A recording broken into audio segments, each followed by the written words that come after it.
இந்தடா.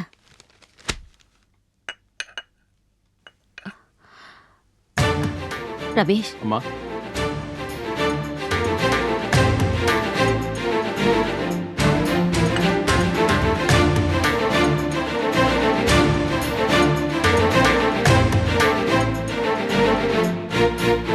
என்னங்க சிதம்பரம் வராரு?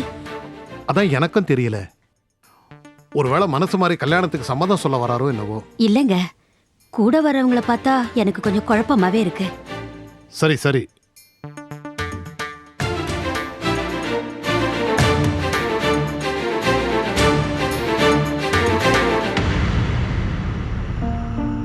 வணக்கங்க. வா செல்வம், வா போஸ்.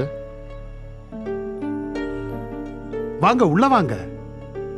பரவாயில்லைங்க. அட என்னங்க நீங்க இப்படி பேசுறீங்க? வாங்க உள்ள. ஐயா, ஒரு மறுவாதிக்கு இப்போ நான் உள்ள வந்தா கூட அதையும் உங்களுக்கு சாதகமா பயன்படுத்திக்கிட்டு எங்களை ஏதாவது இக்கட்ல மாட்டி விட்டுருக்கணும்னு பயமா இருக்குது. என்ன சொல்றீங்க? புரியலையே. நீங்க ஊருக்கு பெண் கேட்க வந்தப்போ என்னோட நிலைமையை நான் படிச்சு படிச்சு சொன்னேன். அது உங்களுக்கு ஒரு பொருட்டாவே படல இல்ல? என்னங்க புரியலையே. இதுல புரியறதுக்கு என்னங்க இருக்கு? எண்ணத்தினால இந்த சம்மதத்துல எனக்கு இஷ்டம் இல்லைங்கிற காரணத்தை நான் விளாவறியா சொன்னேன். அதை சரியா புரிஞ்சுக்காம என்ன ஒரு வம்பல மாட்டி விட்டீங்களே. ஏன் அப்படி செய்தீங்க? நீங்க ஒரு பெரிய வியாபாரியா இருக்கலாம். உங்களுக்கு ஒரு காரியம் ஆரம்பிக்கிறதுக்காக என்ன பலிக்கடை வாங்கிட்டீங்களா? ஐயா நீங்க பேசுறது எனக்கு எதுவுமே புரியலீங்க. என்னப்பா இதெல்லாம்? ஐயா உள்ள கூட வராம வெளியே நின்னுகிட்டு இப்படி வேதனையோட பேசிக்கிட்டு இருக்காரு. புரியலையே. இன்னும் என்னங்க புரியணும்? உங்க மகனுக்கு ஒரு நல்ல வாழ்க்கை கிடைக்கணும்னு நீங்க ஆசைப்படுறதுல தப்பு இல்ல. அதுக்காக என் மகளோட வாழ்க்கையை நாசம் பண்றீங்களே. ஐயா என்ன மன்னிச்சிருங்க.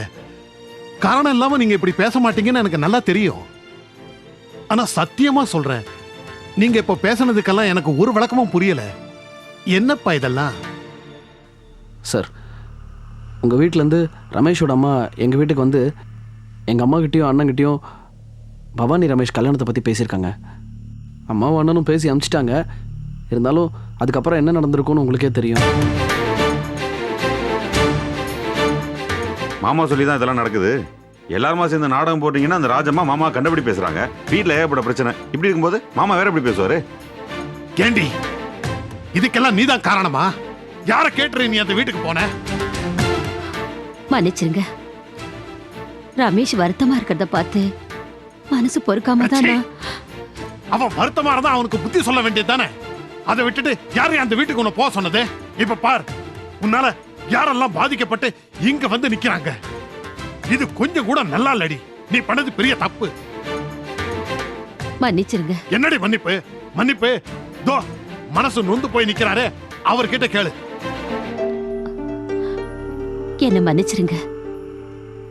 என் பையனுக்காக இவர்கிட்ட கூட சொல்லாம அங்க போய் பேசுனது நான் தான்.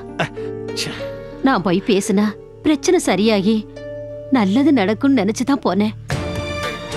என் மகளுக்கு பிரச்சனை பண்ணிட்டீங்களேம்மா. ஏண்டி, உன்னை யாரு இந்த அதிக பிரசங்கித்தனெல்லாம் பண்ண சொன்னது? விடுங்க, நடந்து போச்சு. அவங்ககிட்டயே கத்துறீங்க. இத பாருங்க, முதல்ல உங்க வீட்டுக்கு வந்து பொண்ணு கேட்டதே பெரிய தப்பு. அதையே நாங்க தெரியாம பண்ணிட்டோம். ஆனா இப்ப நடந்தது அதை விட பெரிய தப்பு, மன்னிக்க முடியாத தப்புங்க. இத பாருங்க, உங்களுக்கு எங்களால எந்த ஒரு கஷ்டமும் வேண்டாம். நீங்க ஒரு பாவமும் அறியாதவர். இத நானே வந்து சொல்றேன். சம்பந்தப்பட்டவங்க கிட்ட நானே வந்து மன்னிப்பு கேட்கிறேன். வாங்க வாங்க சார், வாங்க. நீங்க எதுக்கு சார் அங்க வந்துட்டு? இல்லப்பா, உங்க அம்மா கிட்ட எல்லா விஷயத்தையும் நானே எடுத்து சொல்றேன்.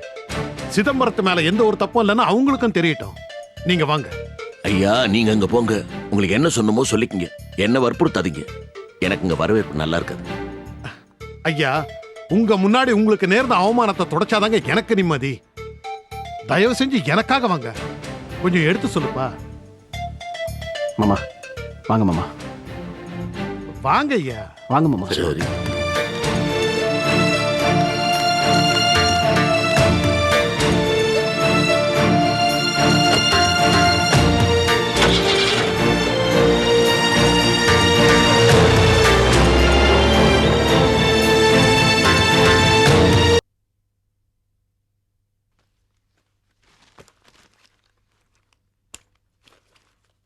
சக்தி ஒரு நிமிஷம். என்னண்ணே? இப்போ நான் ஆஃபீஸ் கிளம்புறியா? ஆமா. உங்ககிட்ட ஒரு முக்கியமான விஷயம் பேசணும். சொல்லுண்ணே. உன் கல்யாணத்தை பற்றி. டேய் வாசு, என்னடா அது திடீர்னு கல்யாணத்தை பற்றி பேசுகிறா? வேற என்ன பண்ணுறது? நீங்களும் சரி அம்மாவும் சரி பொறுப்பில்லாதவங்க மறுபடியும் வரும்னு நிரூபிக்கிறீங்க. என்னடா கேட்டா எங்க மேலே எரிஞ்சு விடற? பின்னமா சுந்தர் வீடு தேடி வந்து பொண்ணு கேட்டா அதுக்கு யோசிச்சு சொல்கிறோன்னு சொல்லி அமிச்சிட்டீங்க. அதுக்கப்புறமா அவங்க வீட்டில் இருந்து நம்மளுக்கு எவ்வளோ பெரிய உதவி பண்ணாங்க. அதையும் வாங்கிட்டு நம்ம பாட்டு நம்ம வேலையை பார்த்துட்டு இருந்தா என்ன அர்த்தம்? அவங்களுக்கு பதில் சொல்ல வேணாம்? ஏன் அவங்க மறுபடியும் வந்து உங்ககிட்ட கேட்கணும்னு எதிர்பார்க்குறீங்களா? வாசு, நீ நீ சொல்கிறதும் சரிதான். ஆனால் இப்போ நாம் இருக்கிற சூழ்நிலையில் இங்க பாருங்கப்பா, நம்ம சூழ்நிலைக்கு இதான் நல்ல யோசனை. சக்திக்கு சுந்தரை விட நல்ல மாப்பிள்ளை கிடைக்க மாட்டான். சக்தி, நீ கொஞ்சம் நல்லா யோசனை பண்ணி பாரு. அது சரி, நீ ஏன் திடுத்துப்புன்னு இந்த பேச்சு எடுக்கிற? என்ன பண்றது? சுந்தரை என்கிட்ட கேட்டான். உன் தங்கச்சிக்கிட்டையும் வீட்லயும் சொல்லி ஒரு நல்ல முடிவா சொல்லுன்னு சொன்னா அவனுக்கு ஒரு நல்ல பதில் சொல்ல வேணாமா? என்னது? சுந்தரே உன்கிட்ட கேட்க சொன்னாரா? ஆமா. நிஜமாவா? ஆமா. என்ன கேட்க சொன்னாரு? உன் கல்யாணத்தை பத்தி தான் பேசி ஒரு நல்ல முடிவா சொல்லுங்கன்னு சொன்னா. இது பாரு சக்தி, சுந்தர் ரொம்ப நல்லவன். அவரு நல்லவர் தான். நீ ஏன் தேவையில்லாம அவர் பேரை மிஸ்யூஸ் பண்ற?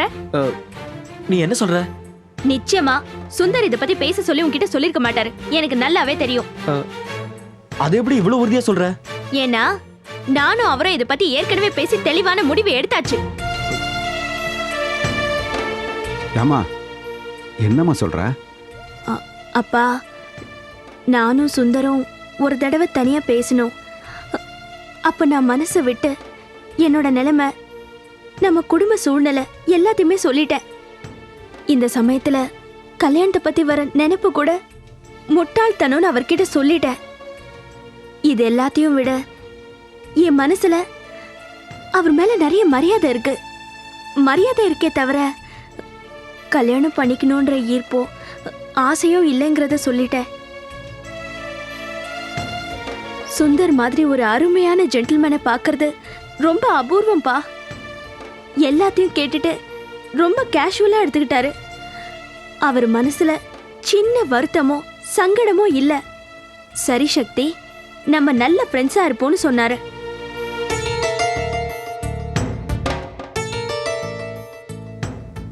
அண்ணனுக்கு என்ன மன உறுத்தலோ தெரியல.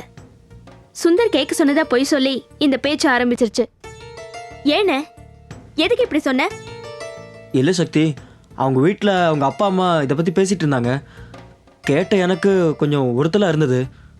அதான் அவங்களுக்கு ஏதாவது பதில் சொல்ல வேணாமா? பதில் சுந்தர் சொல்லிப்பாரு. நீ அதை பத்தி யோசிக்க வேண்டாம். அப்பா, எல்லாருக்குமே சொல்றேன், கல்யாணமே வேண்டான்னு நான் சொல்லல. ஆனா இப்ப நம்ம குடும்பம் இருக்கிற சூழ்நிலையில கல்யாணத்தை பத்தி யோசிக்கிறதே தப்புன்னு சொல்றேன். அதுக்கான நேரம் வரும்போது நானே உங்ககிட்ட சொல்றேன்ப்பா. அது வரைக்கும் தயவு செஞ்சு இந்த வீட்ல யார் அந்த பேச்சை எடுக்காதீங்க ப்ளீஸ். நான் வரேன்.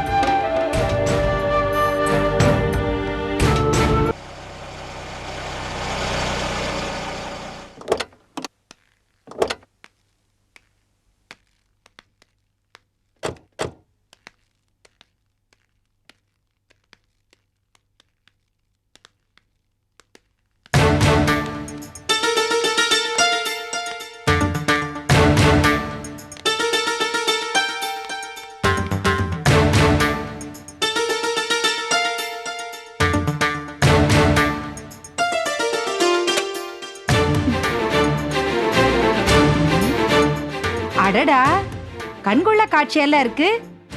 எப்பேற்பட்ட மனுஷங்கள்லாம் ஒன்னா சேர்ந்து வந்திருக்கீங்க. ஐயோ, பாக்கறதுக்கு அடிவேரெல்லாம் கலங்குது. இப்படி ஒரு கூட்டு எதுக்காக சேர்ந்திருக்கீங்க? யார் கூடய கெடுக்கிறதுக்கு சாமி? மா, எதுவாக இருந்தாலும் வாசல் வச்சு பேச வேண்டாம், உள்ள போய் பேசுவோம். உனக்கு எல்லா விஷயத்தையும் விளக்கமா சொல்றதுக்கு தான் இவங்கெல்லாம் ஒன்று சேர்ந்து வந்திருக்காங்க. யார் கூடயும் கெடுக்கிறதுக்கு இல்லை. வந்து அவங்கள உள்ள கூப்பிடலனாலும் பரவாயில்ல, வழியை விடு. நீங்க வாங்க. டேய் நில்லுடா. நான் பாட்டுக்கு என்னமோ கத்திக்கிட்டு இருக்க, நீ என்னமோ பெரியவ மாதிரி உள்ள கூப்பிடுற. இதோ நிக்கிறாரே அழகு குல தரகரும், அவரோட பெரிய மருமகனும் வீட்டுக்குள்ள நுழையக்கூடாது. உப்பு போட்டு சாப்பாடு சாப்பிடறவங்களா இருந்தா அவங்கள வெளியில போய் நிக்க சொல்லு. மாமா இருங்க மாமா, அம்மா பத்தி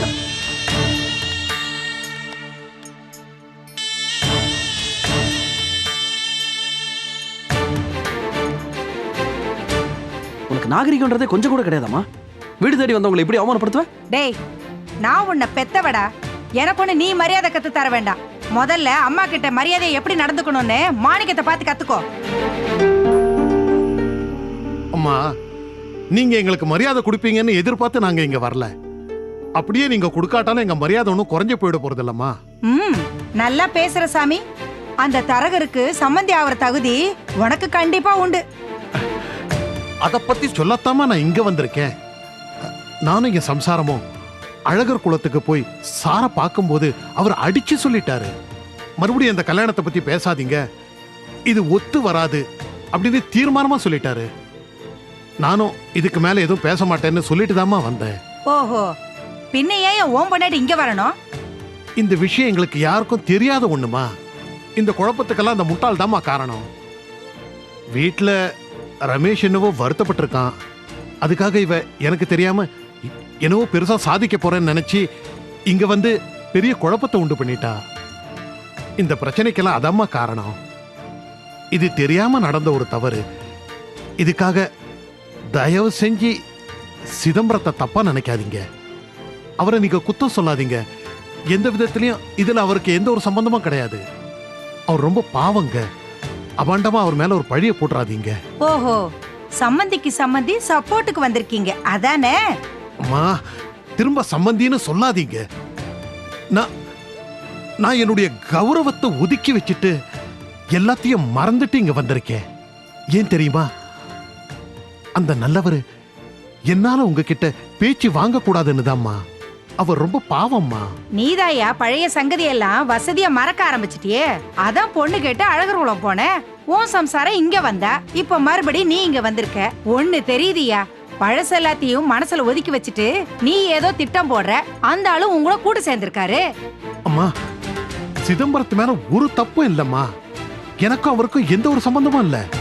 சம்பந்திய விட்டு கொடுக்காமல பேசுற. என்னம்மா அபாண்டமா என் மேல இப்படி ஒரு பழிய சுமத்துறீங்க? நான் சொல்றது அத்தனையும் சத்தியம்மா. மாணிக்கம், இங்க வா. இத பாரு, நான் கும்பிடுற தெய்வத்து மேல சாட்சியா சொல்றேன். சிதம்பரம் ரொம்ப பாவம்ப்பா. இந்த விஷயத்துல அவருக்கு எந்த ஒரு சம்பந்தமும் கிடையாது. இது சத்தியம். என்னங்க இதுக்கு போய்? ஐயா, என்ன இதுக்கெல்லாம் போய் சத்தியம் பண்றீங்க? மாணிக்கம், நான் போய் சத்தியம் பண்ண மாட்டேன்னு உனக்கு நல்லா தெரியும். எனக்கு தெரிஞ்ச பழைய மாணிக்கமா நீ இருந்திருந்தா இதுக்கெல்லாம் அவசியமே இருந்திருக்காது. நீதான் ராஜம்மா வளர்க்குற மகனா இருக்கியே, அதான் உனக்கு நியாயம் அநியாயம் எல்லாம் எதுவுமே தெரியல. இதுக்கு மேல என்ன நம்புறதும் நம்பாததும் உன் இஷ்டம்.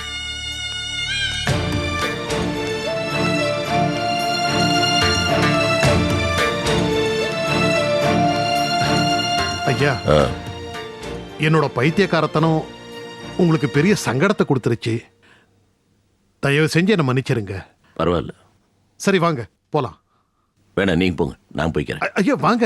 இல்லைங்க பரவாயில்ல, நாங்க போய்க்கிறோம், நீங்க கிளம்புங்க.